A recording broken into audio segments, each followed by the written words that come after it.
Business owners, leaders, and teams love to play the blame and complain game because it feels good to be right and to not take ownership of the results that you get in your life. And it's the very reason why they stay stuck, attached to their belief that they're right. See, overcommitment, it's not a time management problem, it's a self respect problem. And that may sound harsh. And at the end of the day, it's not my job to coddle people or to make them feel better about where they are. It's to create that level of attention of reality of where they are and bridge the gap between where they want to be. And so if you're dealing with an overcommitment problem or a people pleasing problem, you have to understand that this is rooted in fear of not letting other people down or fear of not being worthy. There's a ton of complexities that's involved in this as well. But the real point here is if you have an overcommitment issue, it's not a time management problem. You're trying to solve a surface level problem by saying it's a time management problem.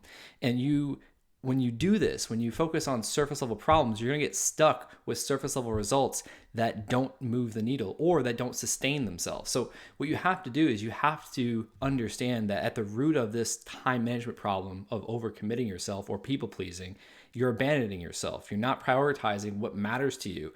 And then people will say, well, no, that's not true. I value this and I value that. It means a lot to me. And I love to say, well, don't tell me, show me. Show me your calendar. Show me your schedule. Show me where you actually prioritize the things that you tell me are valuable to you. Because I know the results that we get are based upon our psychology and the prioritization that we participate in. And the results are also an evidence of the things that we value by virtue of the demonstration to get those things. So if we're not happy with our results, we have to first change our psychology, how we view the world, our mindset, our perceptions, all these pieces. And then we have to change our behavior, how we're going about prioritizing things. Because by virtue of the definition of priority, anything that's not a priority comes after.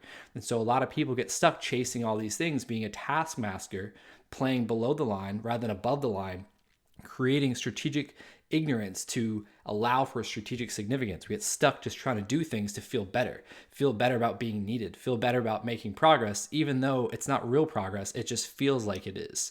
So if you're saying yes to everyone and everything, this is a way to avoid the discomfort of those fears of letting people down, not being worthy, so on and so forth. And it's also a fear of embracing the discomfort you have of breaking a cycle of who you are and how you identify with who you are based on the stories you tell yourself.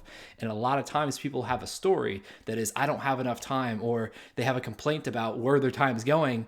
And at the root of it, it's them. They're the ones doing it. So the first step is to create an awareness of what's important, what you're doing, and why these things matter. Because if you're complaining about something, there's always a hidden payoff and a hidden cost. So if you have a complaint about time management and that you don't have enough time to do all the things and your priorities are, slacking because of all these other things that are actually a priority, that's the story you're telling yourself. And if you continue to tell yourself that story over a long enough time, it becomes a belief system.